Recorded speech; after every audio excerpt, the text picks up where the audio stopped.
नमस्कार, मैं हूं रविरंजन। आप देख रहे हैं विमर्श न्यूज। हम खबरों की खबर लेते हैं और जो नहीं है खबरदार उनको खबरदार भी करते हैं।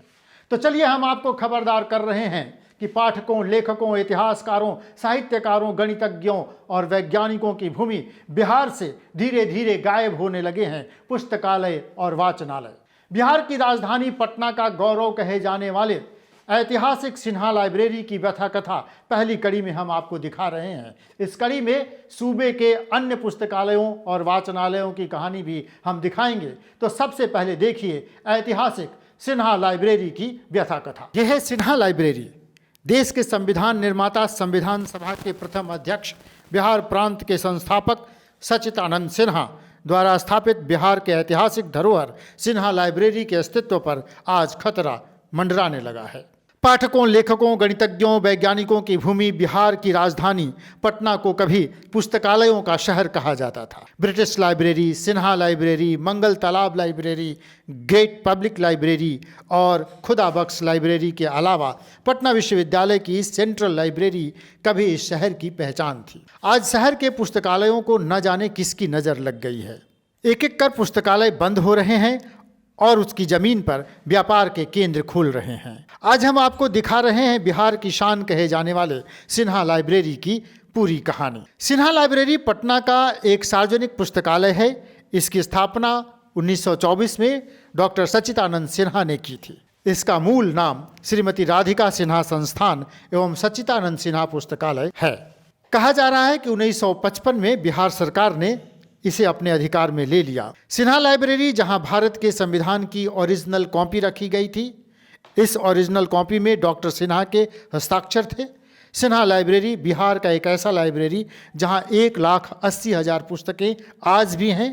देश की आज़ादी से बहुत पहले से यहाँ अखबारों का संग्रह शुरू हो गया था और आज 1903 से लेकर आज तक के सभी अखबार आपको मिल जाएंगे। एक ज़माने में शोध करने वाले छात्रों के लिए सिन्हा लाइब्रेरी मुख्य केंद्र होता था। यहाँ हजारों पाठक और किताबों के प्रेमी पढ़ने आते रहे हैं। देश की प्रतियोगी परीक्षाओं में शामिल होने के लिए सूबे बिहार के हजारों छात्रों के लिए यह पुस्तकालय एकमात्र सहारा है। समाज के नीचे स्तर से आने वाले बच्चे जो हैं, जो विद्यार्थी हैं, या कहीं ना कहीं उस तरह के अवसर उनको ना मिला हो, उससे वो उठना चाहते हैं, तो उसके लिए सिर्फ और सिर्फ एक विकल्प होता है, वो है सिन्हा लाइब्रेरी। हम जैसे लोग, जैसे हम एक विद्यार्थी जीवन मेरा भी रहा है, हम भी यहाँ रेगुलर स्टडी करते रहे। कभी जब हम आते थे तो एक टूटी हुई साइकिल लेके आते थे और आज मैं बाइक से आ रहा हूँ और ये सिन्हा लाइब्रेरी का ही दिन है, क्योंकि मैं यहाँ पे अथक परिश्रम किया और मैं उस स्तर पे गया जहाँ पे मैं आज एक बाइक पे चढ़ सका। आगे की जो मेरी प्लानिंग है उसका आधार भी मेरे लिए सिन्हा लाइब्रेरी। और हम जैसे कई एक विद्यार्थियों का है, हम लोग हर परिवार के अलग अलग तबकों से आते हैं और अंत में यहाँ पे आकर के पूरा प्रयत्नशील तरीके से कार्य को करते हैं। ऐसे में सरकार के पास सिर्फ और सिर्फ ये विकल्प नहीं है, जबकि विद्यार्थियों के पास सिर्फ और सिर्फ यही विकल्प है। तो आखिर क्या हो गया कि एक ऐतिहासिक समृद्ध पुस्तकालय आज अपने अस्तित्व की लड़ाई लड़ने को मजबूर है? दरअसल 1980 तक इस लाइब्रेरी के हालात बहुत अच्छे थे, लेकिन सरकारी अनदेखी के कारण धीरे धीरे सिन्हा लाइब्रेरी की गरिमा खत्म होने लगी है। कभी फंड का अभाव तो कभी पाठकों की अरुचि का बहाना बनाया जाता है और धीरे धीरे इस पुस्तकालय को अपने हाल पर छोड़ दिया गया है। ये लाइब्रेरी तो है लेकिन सुविधाएं थोड़ा कम है। ठीक है, जैसे पानी का समस्या रहता है, कभी कभार बिजली का समस्या रहता है।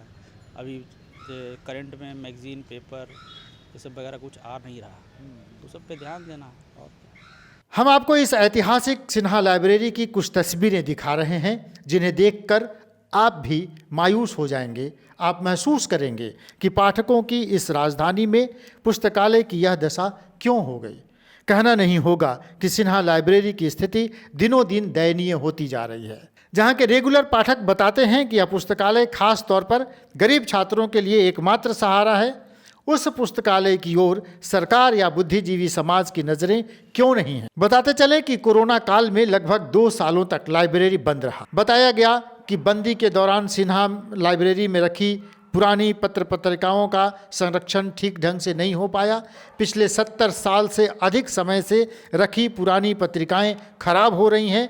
यह हैरान करने वाली बात है कि एक तरफ सरकार कॉलेजों, स्कूलों और महाविद्यालयों, विश्वविद्यालयों में लाइब्रेरी खोल रही है, वहीं बड़ी संख्या में हर जगह लाइब्रेरियन नियुक्त किए जा रहे हैं, दूसरी तरफ सिन्हा लाइब्रेरी में मूलभूत सुविधाएं भी नदारद होते जा रही हैं। कर्मचारियों का अभाव, पुस्तकों, जर्नल, अखबारों की खरीद पर रोक, कर्मचारियों के वेतन पर रोक, यह सब झेल रहा है बिहार के संस्थापक डॉक्टर सच्चिदानंद सिन्हा के नाम पर चलने वाला यह पुस्तकालय। आप जानकर दुखी होंगे कि वेतन नहीं मिलने के कारण कई कर्मचारियों को नौकरी छोड़नी पड़ी है। इतना ही नहीं, 2014 के बाद लाइब्रेरियन भी इस लाइब्रेरी में नियुक्त नहीं हुआ है। यह असिस्टेंट लाइब्रेरियन के भरोसे चल रहा है। हालांकि मौजूदा लाइब्रेरियन भी कह रहे हैं कि 3 साल से उन्हें वेतन नहीं मिला है, लेकिन वो कहते हैं कि अब जल्दी ही सब कुछ ठीक ठाक हो जाएगा। अभी लॉकडाउन के बाद से स्थिति थोड़ी नहीं हुई है ठीक, इस कारण अभी 1-2 महीना में सब ठीक हो जाएगा। 3 साल से वेतन भी हम लोग को नहीं मिला है, तो सरकार के तरफ से फंड आएगा, सब संचालित बढ़िया से हो जाएगा। लाइब्रेरी प्रशासन की माने तो 10 साल पहले की बात करें तो 10,000 छात्र यहाँ पर सदस्य बने थे, लेकिन अब उसकी संख्या 1500 रह गई है। अब छात्र खुद भी नहीं आते हैं। पहले सुबह से लेकर शाम तक छात्रों का जमावड़ा लगा रहता था, बैठने के लिए छात्रों को इंतज़ार करना पड़ता था, लेकिन अब छात्रों की संख्या दिनों दिन कम होती जा रही है। मैं जहाँ तक समझता हूँ कि इसके लिए अभी का जो बदलाव जो हुआ है, खास करके मोबाइल, यूट्यूब और ये सब जो हुआ है, गूगल, ये इसका बहुत बड़ा कारण मुझे जो समझ में आती है बात, क्योंकि अब सारा कुछ जो है बैठ के गूगल भाई को खोलते हैं और यहाँ बहुत सा चीज़ मिल जाता है। एक ज़माना था कि सिन्हा लाइब्रेरी की रौनक देखते ही बनती थी। आज कैंपस में चारों तरफ जंगल झाड़ लगा है। सिन्हा लाइब्रेरी का ऐतिहासिक भवन धीरे धीरे जर्जर होने लगा है। किताबें धूल फाक रही हैं और पाठकों के लिए बैठने की जो जगह है वहाँ भी साफ सफाई का कोई पुख्ता इंतज़ाम नहीं है। महान विभूतियों की तस्वीरें, मसलन खुद सच्चिदानंद सिन्हा, डॉक्टर राजेंद्र प्रसाद की तस्वीरों पर धूल जमा है। कुर्सियाँ टूट रही हैं। पाठकों, कर्मचारियों के लिए लाइब्रेरी में एक शौचालय है, लेकिन उसकी दशा दयनीय है। छात्राओं के लिए शौचालय जाना कठिन है। पुस्तकालय में जरूरी सुविधाएं नदारद हैं। यहाँ पीने के पानी तक की कोई व्यवस्था नहीं है, लेकिन पुस्तकालय अध्यक्ष कहते हैं कि सब कुछ है, सब ठीक ठाक है। सरकार की तरफ से कोई कमी नहीं है, जो अनुदान जैसे मिलता था वो अभी भी मिल रहा है। प्रयास भी निरंतर हो रहा है कि और हम इसमें कैसे अच्छा कर सकते हैं। हम लोग चूँकि हमें यहाँ पर योगदान के बहुत कम समय हुआ है, जुलाई में ही आया हूँ, तो कोशिश यही है कि इसमें हम, जैसे हमारे लाइब्रेरी में सेवा शुल्क नियमावली वगैरह भी नहीं है, तो मेरी कोशिश यही है कि कम से कम सेवा शुल्क नियमावली एक इसकी बन जाए। अब सवाल है कि बिहार की स्थापना के असली सूत्रधार डॉक्टर सच्चिदानंद सिन्हा के नाम पर बने सिन्हा लाइब्रेरी के अस्तित्व पर ग्रहण कैसे लग गया। दरअसल बिहार की ऐतिहासिक धरोहरों को संजोकर समृद्ध करने का दावा करने वाली नीतीश कुमार की सरकार की नज़र सिन्हा लाइब्रेरी की जमीन पर है। बताया जा रहा है कि सरकार सिन्हा लाइब्रेरी की जमीन का जल्दी ही अधिग्रहण कर लेगी और फिर उस जमीन के किसी एक कोने में सिन्हा लाइब्रेरी को शिफ्ट कर दिया जाएगा। तो क्या सचमुच बिहार का गौरव कहे जाने वाले सिन्हा लाइब्रेरी का अस्तित्व खतरे में है? बिहार सरकार के पुस्तकालय अधीक्षक कहते हैं कि जमीन अधिग्रहण का मामला पटना हाईकोर्ट में है। उच्च न्यायालय से आदेश मिलते ही हम सिन्हा लाइब्रेरी के विकास का काम शुरू कर देंगे। इसका अधिग्रहण सरकार ने कर लिया है। ये मामला माननीय उच्च न्यायालय में अभी चल रहा है, इसलिए वहाँ का जैसा फिर होगा फलाफल से होगा, लेकिन सरकार ने इसे अधिग्रहण किया है। मामला हाईकोर्ट में। गौर करने की बात है कि हर साल बिहार सरकार इस लाइब्रेरी को लगभग 20 लाख रुपए देती है, जिनमें से 75,000 रुपये किताबों पर और करीब 36,000 रुपये पत्रिकाओं और शेष राशि वेतन आदि पर खर्च किए जाते हैं। सिन्हा लाइब्रेरी के संचालक कहते हैं कि सरकार को हमने एक दफ्तर चलाने भर पुस्तकालय का कुछ हिस्सा दिया है और यह पुस्तकालय पूरी तरह से ट्रस्ट द्वारा संचालित है। ये कभी ख़त्म होने वाली नहीं है। इसे वो आज से नहीं, ये 30 साल से सरकार का चल रहा है, लेकिन अभी तक तो कुछ नहीं हुआ है। इसलिए लाइब्रेरी ट्रस्ट के द्वारा जो संचालित होता है और उसी के द्वारा संचालित रहेगा। इस पुस्तकालय के प्रति सरकार का रवैया इसी से पता चल जाएगा कि पिछले कई सालों से सरकार सिन्हा लाइब्रेरी की ज़मीन हड़पने की लड़ाई लड़ रही है, लेकिन कर्मचारियों को वेतन देने के लिए उनके पास पैसा नहीं है।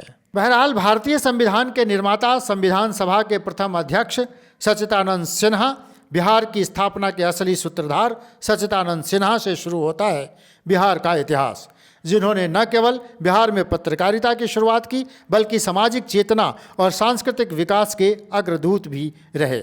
ऐसे सच्चिदानंद सिन्हा के नाम पर बने सिन्हा लाइब्रेरी के अस्तित्व पर ग्रहण कैसे लग जाए, एक प्रबुद्ध समाज इसे कैसे बर्दाश्त करेगा। हम उम्मीद करते हैं कि सिन्हा लाइब्रेरी को बचाने के लिए कुछ हाथ जरूर उठ जाएंगे और हम इस ऐतिहासिक धरोहर को सरकार के हाथों बर्बाद होने से बचा पाएंगे। बहरहाल कहना नहीं होगा कि सिन्हा लाइब्रेरी को तो सरकार की ही नज़र लग गई है, और ये सिन्हा लाइब्रेरी की कहानी कोई एक कहानी नहीं है। सूबे में कई ऐसे पुस्तकालय और वाचनालय हैं जो धीरे धीरे अब अंतिम सांसें गिन रहे हैं। आप भी हमारी मदद कर सकते हैं। अपने शहर में, अपने इलाके में कोई ऐसा पुस्तकालय है जो अब एक ऐतिहासिक धरोहर बन गया है और धीरे धीरे खात्मे की ओर है, तो आप हमें सूचना दे सकते हैं या आपकी भेजी हुई रिपोर्ट हम प्रमुखता से अपने चैनल पर दिखाएंगे। तो देखते रहिए विमर्श न्यूज़। हमारे चैनल को जल्दी से सब्सक्राइब कीजिए, उसके बगल में जो बेल आइकन है उसको भी दबाइए ताकि आपको समय समय पर नोटिफिकेशन मिलता रहे और हमारे इस मुहिम में आप जल्दी से शामिल हो जाइए। देखते रहिए विमर्श न्यूज़। नमस्कार।